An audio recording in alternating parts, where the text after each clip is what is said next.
Good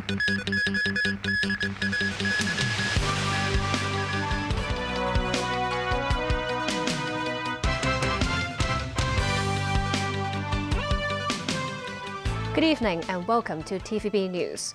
20 people were arrested by the Independent Commission Against Corruption on suspicion of taking part in a bribery scam that helped multiple private cars pass annual vehicle examination dishonestly. Mimo Zangai reports. Private cars that are 6 years old or older must undergo an annual examination at a car testing center designated by the Transport Department in accordance with the Road Traffic Ordinance. Only cars that pass the exam can have its licenses renewed. The ICAC said today they had arrested 20 people in an operation conducted last week after a group was suspected of taking part in a vehicle testing bribery scam. During the investigation, the ICAC identified 3 garages in the new territories that had taken part in the scam.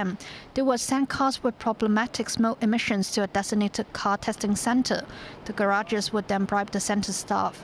After taking bribes, the center staff would substitute the results of cars that would have failed the test with those that had already passed the test. For the examination is $585. What was happening was that the owners were paying a one-stop shop price for all the service. That was between $2,000 and $3,000. And so the difference between those two prices is the benefits that were made for both parties. In either the garage owner would get a business from the customers, or the DCTC staff, the testing center staff, would be receiving some of that in bribery money. Sources say the testing center in question is in Yunnan. The center was open today. 20 vehicles per month were being manipulated by this malpractice. This testing center was only designated by the Transport Department, I believe, in mid-2022. The ICAC seized 10 cars in the operation and had sent them to the Transport Department for re-examination. All these cars failed the annual vehicle examination, and it was found that the exhaust system of some of those vehicles had been altered. All arrested individuals have been released on ICAC bail. Minus 9, TVB News. A recycling facility for electric car batteries in Tuen Mun will be put into service by 2026 at the earliest. There are currently more than 90,000 registered electric cars in Hong Kong. Old electric car batteries must be returned to licensed collectors. Without a facility to recycle worn-out electric car batteries, the city currently needs to deliver them to overseas countries such as Belgium and South Korea. The opening of the recycling facility at Tuen Mun's Eco Park is aiming to address this matter. The project is being undertaken by a technology company, which signed a contract with the Environmental Protection Department. A joint operation involving Hong Kong, Singapore and Malaysia police busted a cross-border crime ring that used mobile apps to commit fraud. The scammers allegedly embedded malware in apps to remotely transfer money from the victim's bank account. One of the victims in Hong Kong lost more than $6 million. Last year, Hong Kong police and Singapore police uncovered a fraud syndicate that had set up fake shopping sites on social media platforms. Some claimed to provide online shopping and car hire services. Fraudsters would ask users to download fake online shopping apps. Those apps were found to contain a Trojan horse malware, allowing criminals to remotely monitor the victim's mobile phone activity. The victims are usually asked to pay $25 to $30 in shipping or miscellaneous charges on the shopping sites, so fraudsters could obtain their online banking account password. The scammer would take control of the phone and install a bogus mapping app, so the scammer could then intercept SMS messages sent from banks containing a one-time password and eventually transfer money from their bank accounts. Police said the scammers could also remotely remove the app from the victim's phone to erase evidence. So far, more than 4,000 people have fallen prey to the scams. 1,900 of the victims are from Singapore, involving 190 million Hong Kong dollars. Hong Kong has 41 cases involving over $12 million over 6 months. The largest case involved an 88-year-old man who was defrauded of over $6 million. Investigations found the crime group is mainly based in Malaysia. The group bought 260 types of Trojan malware from the dark web and rented 100 servers in Hong Kong and Singapore. On Wednesday and Thursday, police arrested around 150 people in connection with the case. A man suspected of wearing clothes and a mask printed with slogans related to the advocacy of Hong Kong independence has been charged with sedition. The case was adjourned until August.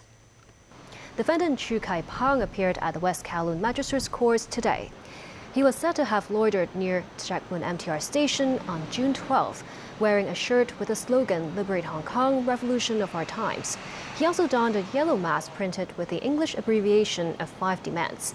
He also refused to show his identity card when asked to do so by police officers. The 27-year-old was charged with 3 counts of sedition under the Safeguarding National Security Ordinance and failure to comply with the order to produce proof of identity. The defendant was remanded in custody after being denied bail. Chief Secretary for Administration Eric Chan today said the government is confident that a comprehensive transport system will be able to handle with spectators going to and from the Kai Tak Sports Park. This park is expected to be used by early next year. The first meeting of an interdepartmental group on Kai Tak Sports Park was held today. After the meeting, Chief Secretary for Administration Eric Chan said it is important to have a well-established transport system within the park area to fulfill the needs of residents and tourists who visit and leave the site. Chan is confident that such a goal can be achieved. Premier Li Qiang continued his official visit to New Zealand today. He said the upgrading of China's economic structure will bring new opportunities for global development. Danny Zhou has the details. On the first day of Premier Li Qiang's official visit to New Zealand yesterday, he met with Governor-General Cindy Kiro in Wellington. Li called on both countries to stay as partners for common development. On the second day of his visit today, Li went to the Institute for Plant and Food Research in the country's northern hub of Auckland. He said many products such as kiwi fruit and rocket apples are popular in the Chinese market and encouraged further cooperation on agriculture and food research with New Zealand. Li later met with representatives of about 20 of New Zealand's chambers of commerce and business groups, stressing that the two countries will work to upgrade their comprehensive strategic partnership. He said more bilateral business opportunities would emerge in areas such as new energy, information technology, and biomedicine. He added consumption upgrades would lead to increasing market demands for high-quality goods such as dairy, meat, and health products from New Zealand. He also touted the opportunities in service trade and cross-border e-commerce. Li promised Beijing will further expand market access and create a market-oriented and internationalized business environment. In response, the business leaders said they support the development of New Zealand-China relations and are ready to deliver high-quality goods and services to Chinese customers to achieve mutual benefits. China remains New Zealand's largest trading partner, with bilateral trade totaling about $23 billion. Both countries are keen to further boost their ties as a series of bilateral agreements have been signed to open new trade avenues. Danny Zhou, TVB News. U.S. Treasury Secretary Janet Yellen said Beijing's trade policies may interfere with the building of a healthy U.S.-China economic relationship. China's overcapacity risks our supply chains being artificially overconcentrated, posing additional security and economic concerns. China also pursues a variety of unfair trade practices, from restrictive investment policies to economic coercion that further undermine fair competition. In her speech to Wall Street and business executives, Yellen said both she and U.S. President Joe Biden see no advantage to the U.S. decoupling with China. Beijing has long stressed the so-called overcapacity narrative is a false proposition, which is used by the West as an excuse for trade protectionism. Beijing also argues it is an attempt to suppress China's advanced industries through economic bullying with no regards to international trade rules.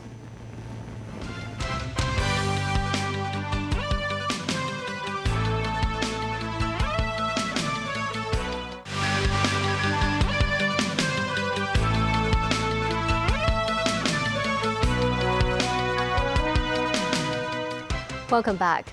At the G7 leaders meeting in Puglia, Italy, U.S. President Joe Biden signed a security agreement with Ukrainian President Volodymyr Zelensky. The 10-year deal is aimed at bolstering Ukraine's defenses in the war against Russia and boost Kyiv's military industry. The group of 7 leading industrialized nations also cleared the way for Ukraine to receive a $50 billion loan from interest and income generated by frozen Russian assets. Nasvi Karim with more. Ukrainian President Volodymyr Zelensky arrived in Italy for the G7 summit looking for reassurance. He received more than that, signing a 10-year security agreement with U.S. President Joe Biden that would bolster Ukraine's military capabilities. With Kyiv's forces struggling against Russian advances on the front lines, Biden said the security deal provides Ukraine with defense and deterrence. The United States is going to help ensure that Ukraine can do both, not by sending American troops to fight in Ukraine, but by providing weapons and ammunition, expanding intelligence sharing, continuing to train brave Ukrainian troops at bases in Europe and the United States, investing in Ukraine's defense industrial base, so in time, they can supply their own weapons and munitions. Zelensky thanked Biden for his support, saying the agreement is also about ensuring global peace. Dear friends, today is a truly historic day, and we have signed the strongest agreement between Ukraine and the U.S. since our independence. This is an agreement on steps to guarantee sustainable peace, and therefore it benefits everyone in the world, because the Russian war against Ukraine is a real global threat. Zelensky also met British Prime Minister Rishi Sunak, who announced new sanctions aimed at reducing Russia's ability to wage war in Ukraine by targeting up to 50 individuals and entities based in China, Israel, Kyrgyzstan and Turkey, as well as the Russian energy industry. Japan also announced a security agreement with Ukraine, signed by Prime Minister Fumio Kishida and Zelensky. Japan's Chief Cabinet Secretary Yoshimasa Hayashi said the signing shows that Tokyo views the Russian-Ukraine war as an issue for the entire international community. The security agreement comes on the heels of a new $50 billion loan that the United States and other G7 countries secured for Ukraine, using interest and income earned from frozen Russian assets. The G7 agreed to lock up the assets worth around $260 billion, most of it residing in Europe, clearing the way for the loan. Nasvi Karim, TVB News. At the G7 leaders' meeting, U.S. President Joe Biden talked about his son Hunter Biden, who this week was convicted in the U.S. of lying about his drug use so he could illegally buy a gun. Biden said he will not use his presidential powers to pardon Hunter nor commute his sentence. With regard to the question regarding the family, I'm extremely proud of my son Hunter. He has overcome an addiction. He's one of the brightest, most decent men I know, and I am satisfied that I'm not going to do anything. I said I abide by the jury decision, and I will do that, and I will not pardon him. Hunter Biden's sentencing date has not been set, and the 3 counts carry up to 25 years in prison. Tesla shareholders voted on Thursday to restore CEO Elon Musk's record $44.9 billion pay package, sending a strong vote of confidence in his leadership of the electric vehicle maker. The pay deal was earlier this year thrown out by a Delaware judge. The package is likely to remain tied up in the Delaware Chancery Court and Supreme Court for months as Tesla tries to overturn the judge's rejection. Musk has raised doubts about his future with Tesla this year, writing on his social media platform X that he wanted a 25% stake in the company in order to stop him from taking artificial intelligence development elsewhere. But at the company's annual meeting Thursday in Austin, Texas, Musk reassured shareholders that he will stick around. The U.S. Supreme Court has unanimously decided to preserve access to the widely used abortion pill mifepristone. And this report from NBC News. Tonight, the U.S. Supreme Court diving back into the battle over reproductive rights, unanimously rejecting an effort to roll back access to the most commonly used abortion pill in the country, a medication many doctors say they use every day. I was relieved because mifepristone is such a commonly used and critical medication. The fight over mifepristone rose to a fever pitch more than a year ago when a group of anti-abortion advocates and doctors filed suit saying the FDA didn't do enough to evaluate the drug's safety risks. The Biden administration pointing out it was approved by the FDA as safe and effective more than 20 years ago. The justices today taking no position on all that, instead finding the plaintiffs who don't prescribe or use mifepristone don't have the legal right or standing to sue. Justice Kavanaugh writing the plaintiffs want to make mifepristone more difficult for other doctors to prescribe and for pregnant women to obtain. But the desire to make the drug less available for others does not establish standing.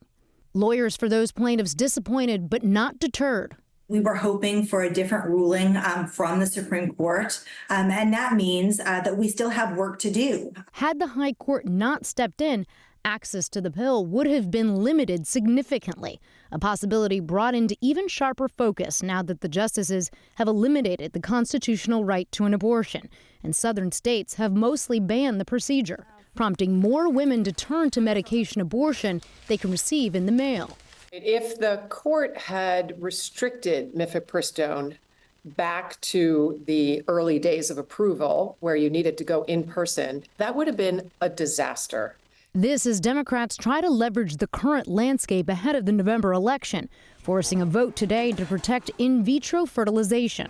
Senator Tammy Duckworth had 2 children with the help of IVF.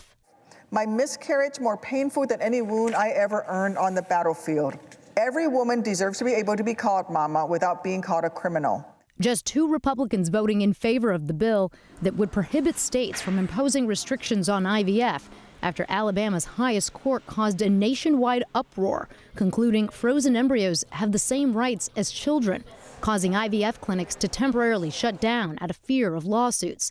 Many in the GOP saying they support IVF, but today saying a bill to protect it is overkill. There is no state in the United States of America that prohibits a woman from growing her family through IVF. Back locally, the annual Health Expo opened in Wan Chai today, bringing together over 150 exhibitors with discounts and offers galore for visitors and buyers. There's also a new zone this year dedicated to age tech. Take a look. Held at the Convention and Exhibition Center in Wan Chai, the 17th edition of the annual Health Expo features the Smart Wellness Zone for the first time, with robotic guide dogs for the visually impaired, and a range of healthcare tech products. A lot of new technology. There's some new technology to release my waist pain. They include the first-time display of this award-winning AI-powered hearing aid with patented noise reduction technology and smartphone connectivity. This needs a lot of power consumption and a lot of IC computational power. So we need one powerful IC to enable this technology. We try a lot of ways to purchase IC from one US semiconductor company. They just don't want to sell to us. So we developed this IC by ourselves. So it's a very tough journey, I have to say. The regular version is priced at around $2,300, lower than most hearing devices sold in the market. For people plagued by Parkinson's disease, this auto-intervention device not just tracks patients' disease progression, but also helps prevent falls and breaks their frozen gait, a common symptom of Parkinson's. Sensors to collect the walking data of the user. So all data is actually in the app, and they will learn the walking behavior to prompt the green laser as soon as they need it. As long as the user use it more as frequent as with more times, then the data will be more precise and it will be more helpful for the users. Some healthcare retailers are expecting a 20% increase in sales compared with last year. Even it's raining heavily today, I think people are still very much keen on keeping their well-being, especially people are still suffering from the long COVID. I do think they will still come, and even every day in our retail business, they are still buying a lot of supplement and healthcare products to keep their health being stronger. These Hong Kong-made and locally designed clothes are not your regular fashion items.